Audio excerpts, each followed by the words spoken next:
So, although the 2020 NFL season is months away and could even be postponed due to what's going on in the world right now, I thought it would be fun to speculate a little bit about what the NFL playoffs will look like when the regular season is all said and done. So, today I'm going to be running you through my way too early NFL playoff predictions, but before we start, I want to go ahead and take some time to thank Dark Remedy for suggesting this video topic. And hey, if you want to suggest future video topics for a chance at a shout out, make sure you join my Discord by clicking the link in the pinned comment.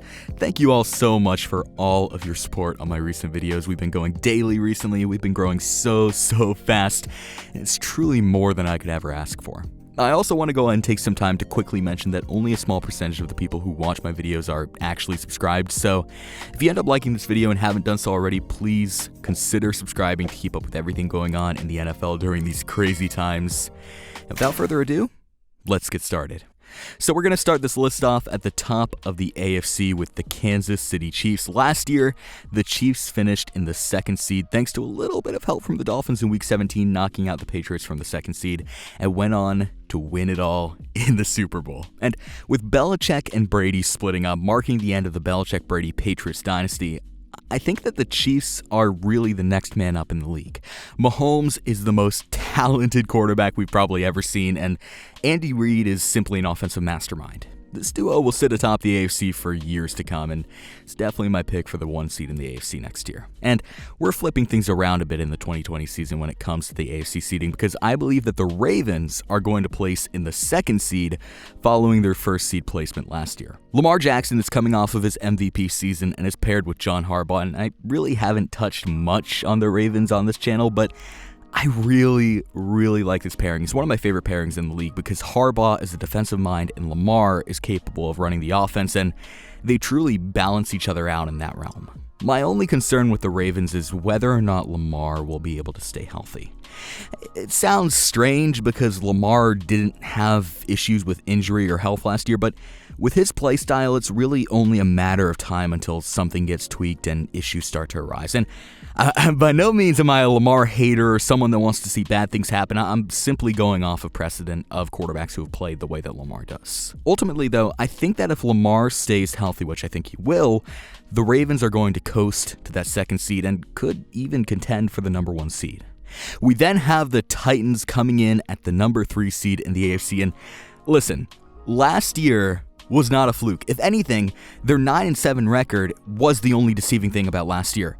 With Tannehill, the Titans were actually 7-3, and I think they finally found their quarterback in Ryan Tannehill. I'm willing to bet that if Vrabel had made that change sooner from Mariota to Tannehill, the Titans probably would have had a better record. They haven't lost any key pieces in the offseason as well. They tagged Derrick Henry, who, as we all know, is an absolute monster. Quite honestly, the Titans are going to be a team to watch out for next year. And for the final division winner in the AFC playoff picture, we have the Bills, actually. We'll talk a little bit about the Patriots in a second here, but I think that the Bills are only going to produce better results than they did last year. Josh Allen is heading into his 3rd year, has been developing well, and will have the opportunity to throw to Stephon Diggs next year, which is going to be huge. And on top of that, the competition in the division will not be as fierce with Brady gone, and the Bills have really done a solid job at filling some holes in this year's free agency. It's truly a team to watch out for. Now, moving on, coming in as the first wildcard team in the AFC, we have the Patriots. I still think that they're going to be able to make it to the playoffs despite losing Tom Brady. There will be some bumps along the way, don't get me wrong, but I think that if they end up rolling with Jarrett Stidham, the Patriots will do well. Stidham has a ton of potential and is really in the perfect spot for him to succeed. He's a smart kid with great mechanics, great accuracy, and he's a good decision maker, and Belichick is going to have an absolute field day with him. I mean, depending on how well this transition goes, they could honestly claim stake of the AFC East for another year in a row. You never really know. Regardless, the Patriots are definitely still a threat in the AFC. Not as big of a threat as they were with Brady, but they still do have their lethal defense and a promising 2nd-year QB to boot. And rounding it out at that 6th seed, we have the Houston Texans. Now, look, they may have lost DeAndre Hopkins, and Bill O'Brien may be the most incompetent coach in the entire league, but as long as they have Deshaun Watson, they're a contender. Now, don't get me wrong, this is not a cakewalk for Deshaun Watson. He really has to step it up if the Texans want to make it into the playoffs this year, but I have no doubt in my mind that he's capable of putting the team on his back and squeaking into the playoffs in the 6th seed. So as long as Bill O'Brien doesn't keep calling fake punts on his own 40 when they already have a 24-0 lead, you got to watch out for them. That said, that is the AFC. Let's go ahead and take a look now at the NFC, starting at the top with the Seattle Seahawks. And man, this team has all the potential in the world to win it all. Russell Wilson is seriously the most underrated quarterback in the league and is in his prime playing lights out football right now. Assuming the Seahawks beef up their O-line a bit and maybe grab a possession wide receiver to pair with DK Metcalf in this year's draft, oh boy, this team will be scary. Even with what he has right now, Russ can still ball out, and I think that the Seahawks will be favorites in the NFC to take it all.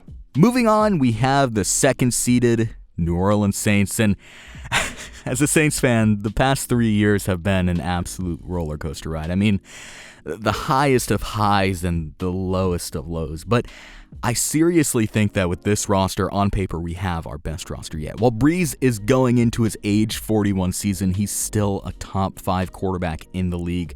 And with the addition of Emmanuel Sanders, the team won't have to be as reliant on Michael Thomas, who literally played with a broken hand in the wild card.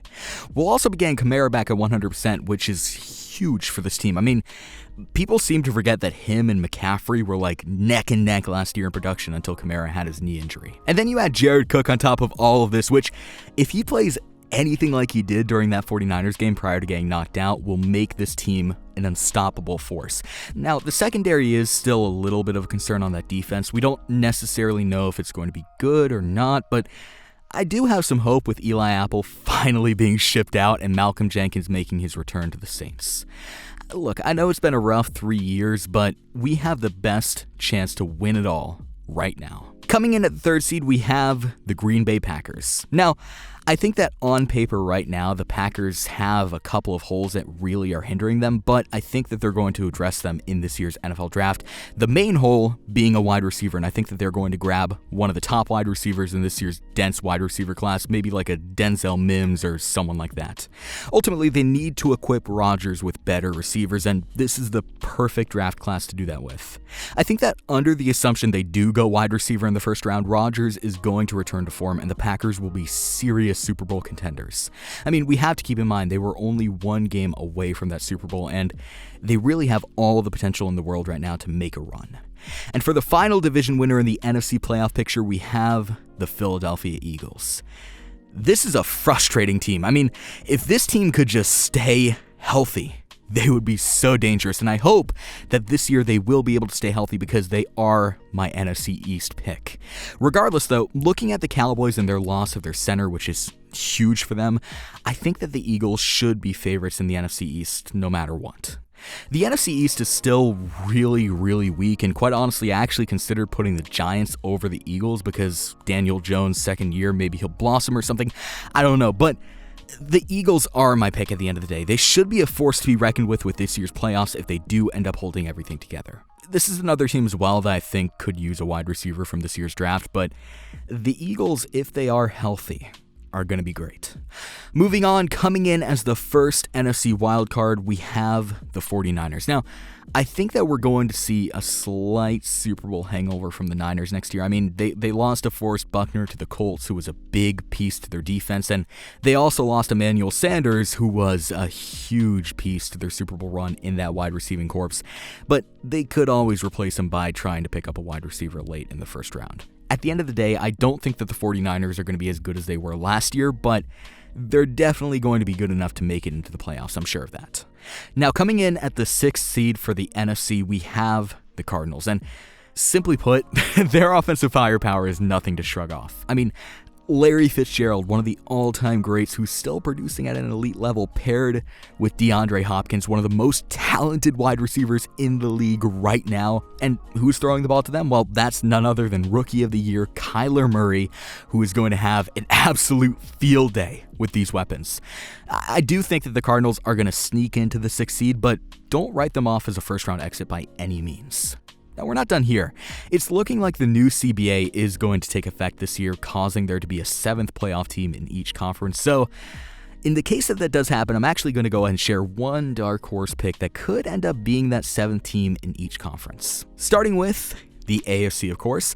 The Steelers are my dark horse pick. Simply put, Big Ben is their big make or break player this year. He had a serious elbow injury last year that could cause some issues down the road, but I think that he's better than Duck or Mason Rudolph. The Steelers were so close to squeaking in as the 6th seed last year, even with all of those holes in the team, and adding Big Ben back should help quite a bit. But at the same time, we don't know what Big Ben will look like after missing almost an entire season due to a serious injury in his throwing arm.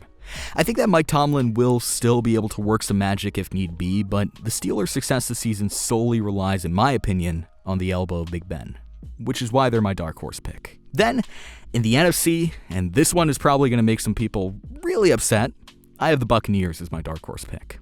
Now, let me explain. This was really close between the Cardinals and the Buccaneers, but ultimately I decided to choose the Buccaneers and put the Cardinals as my 6th seed.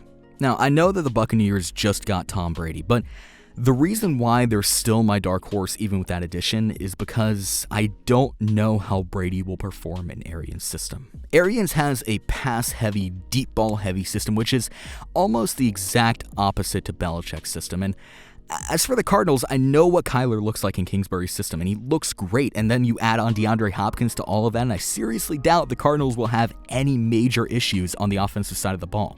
Fact is, though, I don't know how good the Bucs will be and how well Tom Brady will fit, and the NFC is absolutely loaded, and although I think the Bucs are going to make a splash, again, I'm not confident in them as I am with every other team on this list, because I haven't seen Brady in Arians' system yet. Ultimately, though, these are the teams that I think will make it into the playoffs. That's about it for this video. But before I go, I want to ask you, which team do you think will win it all in 2020?